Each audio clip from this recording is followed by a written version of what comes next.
কুঁড়ে ঘর, কাছে দূরে গাছপালা, নদী, সূর্য, আর অনেক দূরে ছোট ছোট পাখি উড়ে যাচ্ছে, সাথে নৌকো। ড্রয়িং করতে বললে আমার এই ব্যাপারগুলো কেন জানি মাথায় চলে আসে, যেন গ্রামের দৃশ্য হবে, একটু খোলামেলা জায়গা, যেটা এখন অনেকটাই দেখাই যায় না বলতে গেলে শহরের দিকে। গ্রামীণ একটা পরিবেশে ছুটির কথা চিন্তা করলে যেন ওই আলো ছায়ার খেলা, গ্রামীণ সেই দৃশ্যগুলোর কথা মনে পড়ে। এই তো আমার স্কেচ খাতায় এই ফার্স্টের দৃশ্যটাও সেম এরকমই, তবে বেশিরভাগ গ্রামীণ দৃশ্যগুলোই হয়তো বা এই ব্যাপারগুলোই রিলেটেড। তো স্কেচবুকে আরও কিছু ড্রয়িং দেখা যাচ্ছিল। এই ড্রয়িংগুলোর মাঝে কেন যেন সূর্যমুখী ড্রয়িংটা মনে হলো যে না, এখানে একটু টুইস্ট দেওয়া যায় বা এখান থেকে ড্রয়িং শুরু করা যায়।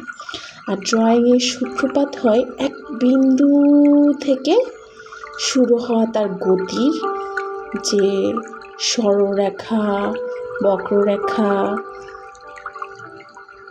জিগজ্যাগ লাইন, এই লাইনগুলোর মাধ্যমে, আর সেই বিন্দু দিয়েই শুরু হওয়া drawing, triangle shape, square, circle and oval. আর সেই লাইনগুলো এক এক করে একসাথে যখন বারবার পরপর বসে, তখন যে আলো ছায়ার খেলা হয়, তখন সেটা স্কেচ বা আলো ছায়ার খেলা বলা হয়। তো এখানে আমি এটাই দেখানোর ট্রাই করছি। যেমন আমি একটা সূর্য ড্র করে নিয়েছি, এখন একটা বলের উপর এক সাইডে যখন আলোটা পড়ে, অন্য সাইডে সচরাচরই স্বভাবতই হচ্ছে একটু ডার্ক হবে। এই যে লাইনগুলো পরপর বসে যাচ্ছে, তাকে আমরা স্কেচ বলি। এখানেও এই পাপড়িতে আমরা যখন লাইনগুলো পরপর বসাচ্ছি দ্রুত গতিতে, যদিও এটা অনেক প্র্যাকটিসের পরে এই ব্যাপারগুলো আসে, এটাকেই মূলত স্কেচ বলে। যেমন আমি সাইড দিয়ে ডার্ক করেছি, মাঝে লাইট করেছি, একটু ভাঁজ হয়ে আছে পাপড়িটা, এটা বোঝানোর জন্য। আবার আমরা 2B HB পেন্সিল, কোন ধাঁচের পেন্সিল ইউজ করছি তার উপরও স্কেচ বেশিরভাগটাই নির্ভর করে।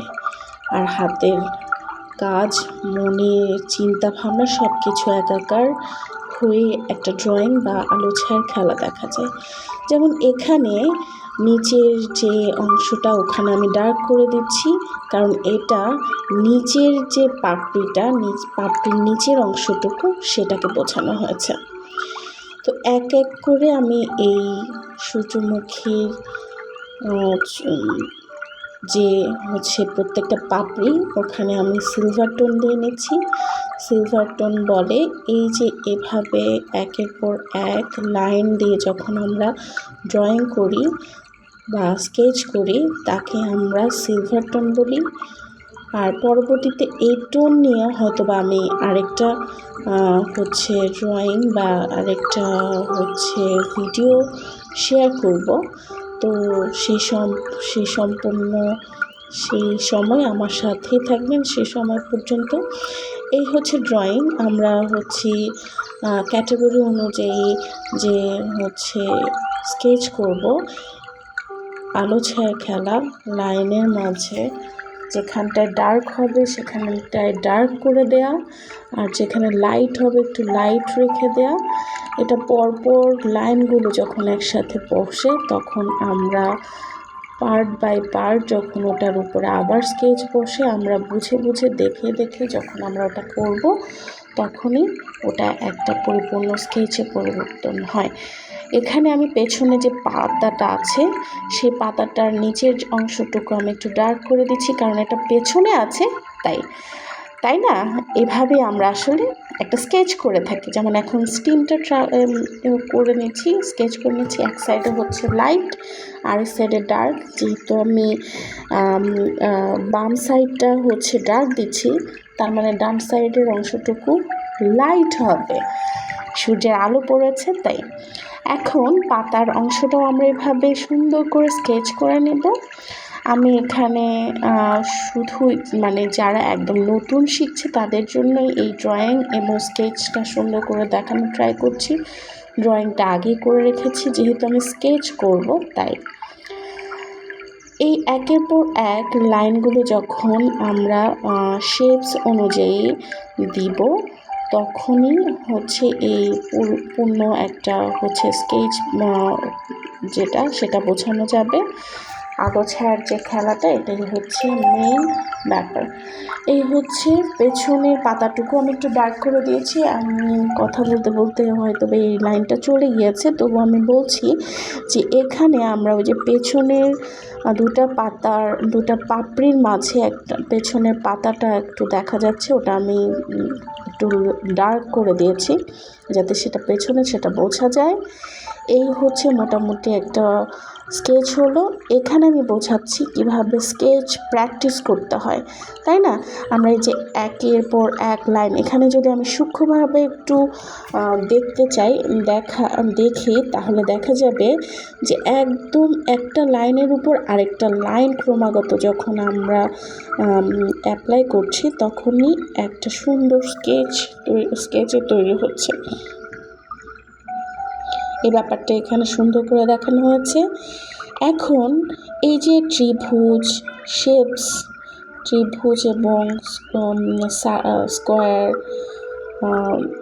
ট্রায়াঙ্গেল, স্কোয়ার অ্যান্ড রেক্টেঙ্গেল, এগুলো আমরা পরপর সাজিয়ে যখন এটাকে একটা ড্র করব, একদমই যারা নতুন আছে, আমিও ছোটোবেলায় এভাবে প্রথম ঘর আঁকা শিখেছি, তাই না? এভাবে আমরা মনে হয় সবাই শিখেছি। একটু কমেন্টস করে জানাবেন যে আপনারা এভাবে শিখেছেন কিনা। আমি তো শিখেছিলাম, আমার এখনও মনে আছে। দুটো হচ্ছে জানালা পাশে দিয়েছি দরজার। এখন এই অংশটা একটু আরেকটা কার্ভ লাইন দিয়ে তারপর হচ্ছে এভাবে আমরা হচ্ছে স্ট্রেট লাইন দিয়ে করব। মাঝের লাইনটা সবসময় আমরা বড় দিব, দুই সাইডের লাইন সবসময় ছোট হবে। এটা আমি সবসময় আমার স্টুডেন্টদেরকেও বলি, এখনও বলছি। এই হচ্ছে ড্রয়িং মোটামুটি, যে খুব সহজে কয়েকটা লাইনের মাঝে লাইন আর হচ্ছে শেপস দিয়ে আমরা একটা ঘর ড্র করতে পারি। যেমন এখানে একটা পুরো ঘর প্রথম থেকে শুরু ড্রয়িং করে দেখাচ্ছি। ট্রায়াঙ্গেল লাইন, দেন হচ্ছে স্ট্রেট লাইন ড্র করেছি। এখানে 3টা পয়েন্ট করে নিয়েছি। মাঝের পয়েন্টটা সবসময় বড় হবে এবং দুই সাইডের লাইনগুলো ছোট ছোট হবে। তারপর আমরা এখানে আবার স্ট্রেট লাইনের মাধ্যমে 3টা সংযোগ করে এখানে আমি 3টা আঙ্গুল দেখাচ্ছি। মাঝের আঙ্গুলটা আমি লম্বা, যার কারণেই হচ্ছে এই 3টা আঙ্গুল দিয়ে আমরা সবসময় চিন্তা করব। মাঝের আঙ্গুলটা সবসময় লম্বা থাকে এবং দুই সাইডের আঙ্গুল ক্রমান্বয়ে ছোট থাকে। এই ব্যাপারটাই আমি এখানে বোঝানোর ট্রাই করেছি। এভাবে আমরা মনে রাখতে পারি। 2টা দরজা এবং 2টা জানালা। আমি বলি হচ্ছে আমার টিচার যা শিখিয়েছে ছোটোবেলায় মনে রাখার জন্য, নাক হচ্ছে আমাদের হচ্ছে ঘরের নাক, আর হচ্ছে দরজা হচ্ছে ঘরের নাক, 2টা চোখ হচ্ছে জানালা। এখন এখানেও আমি হচ্ছে সিলভার টোন দিয়ে শেপস করা দেখাচ্ছি যে কীভাবে সুন্দর করে একটা আলো ছায়া লাইনের মাধ্যমে আমরা হচ্ছে একটা কুঁড়ে ঘরকে প্রকাশ করতে পারি। যেমন এখানে হচ্ছে কর্নারের অংশটুকু অন্ধকারে থাকে, ভেতরের দিকে থাকে, তাই আমরা একটু ডার্ক করে দিয়েছি। উপরের অংশটাতে বাঁশ দেওয়া থাকে তার ভিত্তিটা হচ্ছে করার জন্যে। এই হচ্ছে সুন্দর করে আমি বোঝানোর ট্রাই করেছি। এখন এই লাইন এবং প্রত্যেকটা লাইন পরপর যখন আমরা যেভাবে সিলভার টোন দিয়ে আমরা হচ্ছে চালটা ড্র করে নিয়েছি, পুরোটা আগে সিলভার টোন দিয়ে নিয়েছি, পরে হাফ অংশ আরেকটা স্কেচ হয়ে গেল।